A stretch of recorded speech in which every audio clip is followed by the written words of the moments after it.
A embaixadora do Brasil em Washington, Maria Luísa Viotti, deve representar o governo brasileiro na posse de Donald Trump como presidente dos Estados Unidos na próxima segunda-feira. Vamos conversar com a Janaína Camelo, que vai trazer as informações para a gente agora. E o presidente da República foi convidado? Como é que funciona essa questão quando envolve a posse de um novo presidente nos Estados Unidos? Janaína, conta aí para a galera. Bem-vinda. Pois é, Evandro, o presidente Lula, o presidente aqui no Brasil, não foi convidado, mas por uma razão específica, porque Donald Trump nessa eleição, nessa posse, ele resolveu adotar aquele protocolo tradicional do governo dos Estados Unidos no convite às posses presidenciais, que é enviar esse convite somente ao corpo diplomático dos países. É somente então aos diplomatas e não aos chefes de Estado. Só para dar um exemplo, em 2009, por exemplo, quando Lula era presidente, Barack Obama lá nos Estados Unidos tomou posse, Lula também não foi convidado, embora Lula tivesse um alinhamento ali ideológico a Barack Obama, porque Obama também preferiu adotar esse protocolo mais tradicional de convite. Bom, embora isso, Trump abriu algumas exceções, tá? Ele convidou chefes de Estado de direita, como, por exemplo, ele enviou um convite direto a Javier Milei, presidente da Argentina, a primeira-ministra da Itália, que é a Giorgia Meloni. Inclusive, Javier Milei, segundo a imprensa local na Argentina, diz que ele confirmou presença, que ele vai estar que é no próximo dia 20. Então, por parte do Brasil, deve ir a embaixadora em Washington, que é a Maria Luísa Viotti. Então, Trump ele não abriu exceção ao presidente Lula, mas abriu exceção ao ex-presidente Jair Bolsonaro, né? Bolsonaro está tentando reaver o passaporte dele, ele quer ir a essa posse, mas está com o passaporte retido desde quando ele virou alvo de investigações aí pela Polícia Federal. Inclusive, ele já pediu esse passaporte, essa autorização para viajar para os Estados Unidos. Pediu essa autorização ao ministro Alexandre de Moraes. Moraes pediu esclarecimentos sobre esse convite, mais detalhes sobre esse convite. Inclusive, a defesa de Jair Bolsonaro vai protocolar ainda hoje mais informações aí adicionais sobre esse convite. Mas só lembrando que Bolsonaro já pediu 3 vezes. Essa é a terceira vez que ele pede esse passaporte, a devolução desse passaporte, e as outras 2 vezes esse passaporte foi negado. Então, o presidente Lula, de fato, ele não foi convidado, não será convidado. O Trump não vai abrir essa exceção a ele, mas esse convite foi feito aí para a Embaixada do Brasil em Washington. Evandro. Obrigado pelas informações, Janaína. Um ótimo trabalho para você. Vamos lá conversar um pouquinho sobre essa posse de Donald Trump, que, aliás, a gente vai acompanhar aqui no 3 em 1, trazer todas as informações com tradução simultânea. Tudo deve ocorrer exatamente nesse horário aqui. Ô, Gustavo Segré, faz parte, é normal, então, que haja o convite à diplomacia e não necessariamente ao presidente da República? E aí, nesse caso, um presidente pode participar, porque, se não me engano, Milei vai. Mas não necessariamente ele precise participar para simbolizar que as portas continuarão abertas entre os países? Como é que é? Vamos imaginar que alguém manda um convite para o 3 em 1. Qualquer um de nós pode ir representando o programa. Mas alguém manda especificamente um convite para o Evandro, do 3 em 1, ir. Tá. Se o Evandro é a âncora do programa e foi para todo mundo, pode ser, o Evandro está querendo se colocar num convite que foi genérico. Isso é quando você manda para o corpo diplomático, ou seja, estou dizendo, gostaria que tivesse algum representante do governo na posse. Quem? Quem vocês quiserem. O embaixador, devemos lembrar de novo, é a autoridade que representa o presidente da República.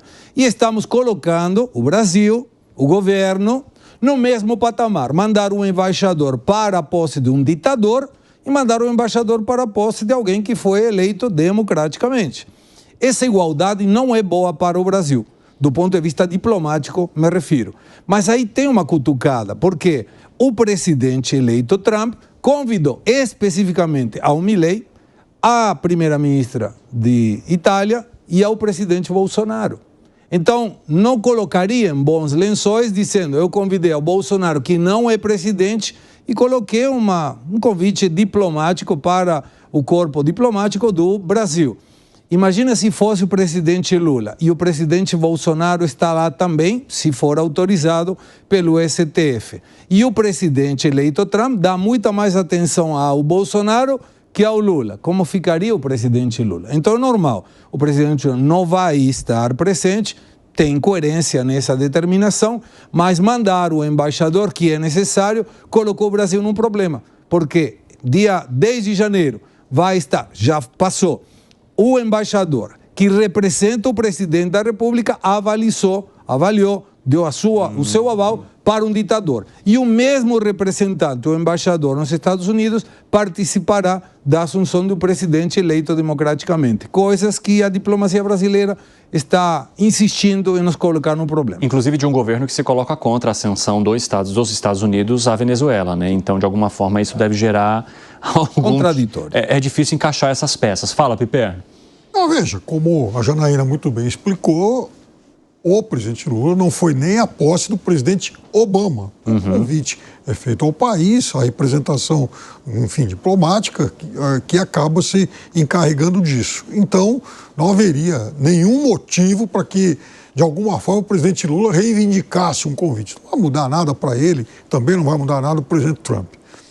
Agora, no caso do suposto convite ao presidente Bolsonaro, é necessário que ele apresente um convite ao ministro Alexandre Moraes. Essa foi uma das exigências que Alexandre Moraes fez. Não adianta só enviar para lá o formulário lá do convite, que virou deboche em rede social no final de semana. Não, é só apresentar o convite. Não é nenhuma exigência de outro mundo. Apresenta o documento oficial, o convite está aqui. E eu já disse isso na semana passada e em outras ocasiões. Eu acho que, caso o convite realmente chegue, não há por que impedir que o presidente Bolsonaro faça essa viagem. Ele não tem nenhuma condenação, é um brasileiro livre. Então, se o convite chegar e ele preencher esse requisito exigido pela justiça brasileira, ele pode viajar quando quiser. Alan Gani, e aí o presidente da República, o presidente Lula, diz que vai manter um pragmatismo que já tem hoje com os Estados Unidos e que a diferença deles, ou a falta de apoio do presidente a Donald Trump, porque ele ofereceu apoio a Kamala Harris, não muda nada na maneira como os países hoje lidam com as suas questões comerciais. Estados Unidos, se não me engano, são o segundo país, o segundo maior cliente, digamos assim, do Brasil depois da China. Então, isso mostra o tamanho ou a representatividade dessa relação e a importância disso para ambos, também para o Brasil. Como que você acredita que esse pragmatismo vai conseguir manter as questões políticas afastadas de algo que possa prejudicar isso? Então, é muito importante que o presidente, em relação, por exemplo, China, Rússia, Venezuela, ele mantenha uma distância, justamente para não atrapalhar este pragmatismo com os Estados Unidos. A gente sempre chama muita atenção em relação à parceria comercial. E aí a China é a nossa principal parceira, seguida dos Estados Unidos. Mas existe um outro tipo de parceria, que são dos investimentos diretos. E aí, a China, comparativamente aos Estados Unidos, é muito pequena. O maior parceiro de investimentos direto no Brasil, que atrai capital para o Brasil, são os Estados Unidos. Portanto, os Estados Unidos são extremamente importantes. Comercialmente, a gente está falando da China, seguido dos Estados Unidos.